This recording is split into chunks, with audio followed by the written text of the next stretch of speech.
Hi everybody, my name is Taylor Green. I'm one of the audiologists here at Audiology Associates. My name is Rhys Barber. I'm the other audiologist here at Audiology Associates. So we got two patients in this compilation for you today. Mine is, this patient that you see in here is my patient. Very, very warm and humid one here. So you can see it. As soon as you put the suction tube in, that just instantly takes away that moisture, which is nice. But yeah, we've got basically a bit of a mixture of like really dry skin. We got some really dry wax in here. Just an overly dry ear, basically. Yeah. My video coming up after this one, guys, a longer one as well, and that is loads. There is just so much skin in that person's ear canal, so make sure you stay tuned for that one as well. So you can see these little tiny bits here and there. So technically, we've cleared the worst part of the. I wouldn't really call it a blockage because it wasn't technically a blockage. It was just a patient attendant just feeling like there was something in there. They could feel something moving around, which obviously was that big piece of dry skin and wax we took out. You see where it was attached to the canal wall as well, so that's probably why it felt like it was moving around. Yeah, so we're just trying to take away these last little flakes here now, these little dry bits. Can sometimes be a bit of a pain to remove these ones. It's got the fine end on here now at this point. So the fine end is the smaller of the suction tubes that we use. We only use two in our clinic. We use the standard one and the fine end. So they're very, very, very, very small. It looks massive on the camera, but they do look absolutely humongous on the camera. Everyone who comes in who's watched the videos always says, "I'm like, I can't go how small that is. It looks huge on the camera." It's like, yeah, they're tiny. Look a lot better now, though. Lovely. So we're just over a centimetre, I would say there. Half an inch. Yeah, lovely.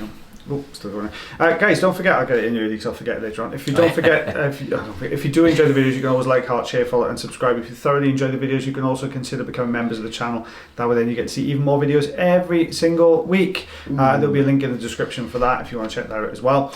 So this patient's mine. I titled this one Just So Much Skin, and it was just a chock-a-block in this particular ear canal. And we've got this super dry, super tough wax. This is the rye curette going in here, which I really like. I do like the rye curettes. I like that one as well, yeah, to be fair. It's a nice little tool. I like that. I do like the rye hook as well, man. I've got to be honest. I can't remember the last time I picked up a St. Bart's hook. No, probably rye curette. It's a little bigger, isn't it? The St. Bart's. It's a bit bigger than the hook that's on the end. You can kind of work the hook into things, I find. Whereas the St. Bart's, you kind of just like this really blunt, so you're bashing around. But you can see all the skin in there. There's tons of it. And I tried bringing this forwards, and like, I got it. I'm sure I had a good grip on that then, but just nothing moved. I'm just trying to push this top section down. I think this is the patient I really thought I was going to get a skin ribbon. I haven't had one for such a long time. I thought I was really going to get a skin ribbon. It's one of my favourite removals to do, is a skin ribbon removal. And it wasn't to be. You'll see what I thought that a bit later on, but it's a good one. Yeah, because they don't come around very often, because it takes years for that type of like skin to build up, doesn't it? So if someone, the chances of you getting one would be someone who's never been before, or hasn't had it done for quite a long time. But yeah, I don't see them very often. We fixed them all. That's where it was. I've taken all the skin ribbons off the market. Now there's none left. We won't see any for another 10 years now. So look at that coming away. It's just sort of working way down again. Lots of skin coming away, and we've got this kind of harder wax plug in the middle. I've got a good grip again. I'm like pulling. I'm like, what? It's just unraveling. It just unfolds. You can't get that fantastic grip that you're looking for. And every time I go in, I'm like, I must be getting to the back end of this plug by now. And no. Like Mary Poppins handbag. It is like Mary Poppins handbag.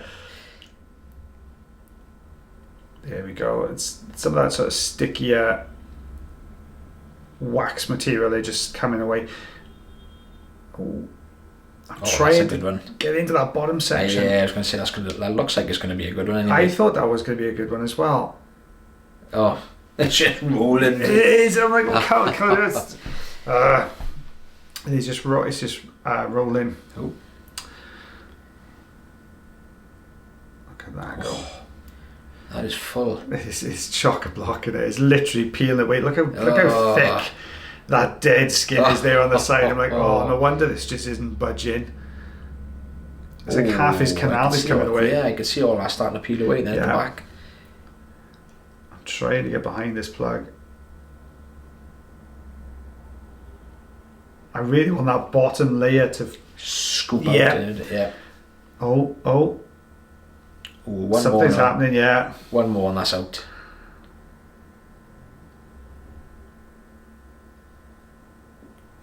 Yeah. There we go. Something's happening. Oh. Look at that chunky one. And then you've got this layer of skin behind it. And this is what was kind of anchoring everything in place. So I'm looking for that gap behind the skin. Oh, there we are. There's the pearly eardrum in the background. Nice. Oh. Look at it. You can see how long that was. Yeah, it was really kind of, this is what was holding everything in, was just this long kind of piece that was attached to the back, and that was anchored into that dead skin you can see there at the bottom. Yeah. So this plug has been in here that long and building up for that length of time, that now the skin underneath has gone this sort of really wet, almost, not sluffy, but it gets this kind of, it's just trapped all the dead skin underneath it, it's sandwiched it, and it hasn't been able to migrate out, so it's all collected in place. And this is when I thought I was going to get some kind of ribbon, because I've had to use the forceps now because I just couldn't pull it out. Suction wouldn't have enough grip to it, and the right curette was just going over the top of it. And I thought, oh, we're going to end up with. But look at all this. This is a lot of this is sort of keratin and skin. Kind of did get a little one. Yeah, it's a little small one. That's rubbish. I'll tell you, I need massive skin ribbons. I need 12 centimeters. Yeah, I want like a huge one. I want one, and I've got to go into a different clinic room to pull it. It's going to the row. There we go. Because like Christmas 2 years ago, I think was the last big one that I had anyway. I know. I think it was before that. For me, it was the last kind of substantial one I've had. A long time ago. But it's still coming. Yeah, we're still going. This is still the same ear canal. It's just going, and this is why I think this is why I called it so much skin, because it was just loads and loads and loads of skin in this one. Look at that. I'm trying to think. Okay, where are you stuck now? Because you're not coming away. Come on. Look at that. It was all still stuck at the bottom. Look. So I've done a Taylor green and turned the tool upside down and used it the opposite way for its intended purpose, but it does the job. Now this is where I wish the forceps were just that little bit wider. I could do with two different sets, like the really thin fine jaw and then another, which is great. In fairness, I've got a lot more use out of the forceps with these finer jaw ones, but I could do with that kind of slightly wider, more grippy. Yeah, like a grippy one. Yeah, rubber pads on the end. Yeah, like a pair of tongs. Yeah. Barbecue tongs. Yeah, mini barbecue tongs. With this poor man. I caught the hairs in the forceps. I clamped down and pulled.